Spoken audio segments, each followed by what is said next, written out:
सिवनी मालवा के शासकीय कन्या महाविद्यालय में राष्ट्रीय वेबिनार का आयोजन हुआ। महाविद्यालय के प्राचार्य डॉक्टर उमेश धुर्वे ने बताया कि राष्ट्रीय संगोष्ठी में विशिष्ट अतिथि शासकीय कुसुम महाविद्यालय के प्राचार्य डॉक्टर आर.के. रघुवंशी, प्राध्यापक डॉक्टर ए.के. यादव, डॉक्टर एस.के. सोनी, डॉक्टर मोहर सिंह हिंडोलिया ने मां सरस्वती की पूजा अर्चना कर कार्यक्रम की शुरुआत की। अतिथियों ने वेबिनार की सराहना करते हुए वर्तमान में सूचना प्रौद्योगिकी प्रबंधन और प्रसारण विषय पर अपनी बात कही। डॉक्टर उमेश धुर्वे ने स्वागत भाषण में सभी अतिथियों का स्वागत किया एवं डॉक्टर पद्म शर्मा ने सभी अतिथियों, प्रतिभागियों, समितियों के सदस्यों एवं छात्राओं का आभार व्यक्त किया। इस अवसर पर बड़ी संख्या में छात्राएं और महाविद्यालय का स्टाफ उपस्थित रहा। सहजता से इस माध्यम को जन जन तक पहुंचाए ताकि हमारी बात भारत के किसी छोटे से कोने में बैठे व्यक्ति तक पहुंच सके।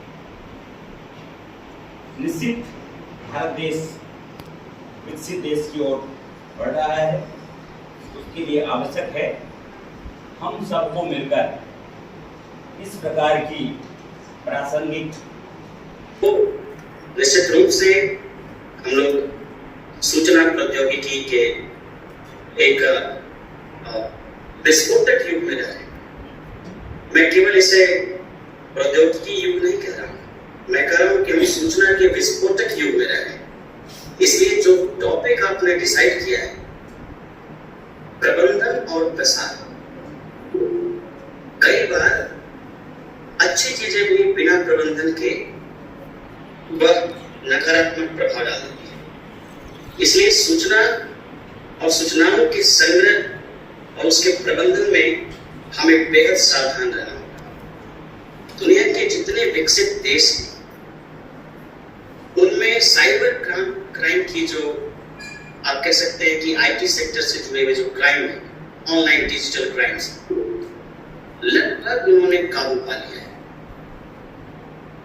तो इस विशेष वेबिनार के माध्यम से जो विशिष्ट हमारे वक्त आएंगे, जो इसके स्पेशलिस्ट हैं, मैं तो सुनना चाहूंगा कि वो इस दिशा में क्या कहते हैं कि कैसे मैनेज करना है।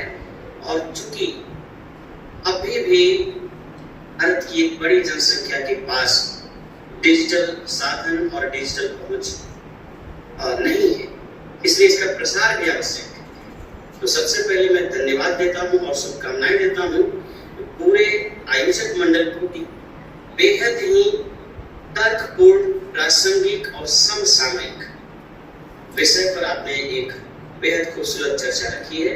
निश्चित रूप से एज ए विद्यार्थी मैं खुद को कभी भी एक अध्यापक नहीं मानता, क्योंकि मेरा मानना है ये एक अच्छा स्टेज वही है जो जीवन भर विद्यार्थी बना रह सके। अगर विद्यार्थीपन खत्म हो गया तो मुझे लगता है कि वह शिक्षक की मौत है। तो सबसे पहले और आखिर में, चूंकि ये समय आपके लिए बहुत इंपॉर्टेंट है, समय कम है, मैं फिर से ढेर सारी शुभकामनाएं प्रेषित करता हूँ पूरे आयोजक मंडल को, जिन्होंने एक समसामयिक विषय पर अपनी ये गोष्ठी रखी है। अगली बार अगर मुझे वक्ता के रूप में आप फिर कभी बुलाएंगे तो मैं सहर्ष आपके आमंत्रण को स्वीकार करूंगा।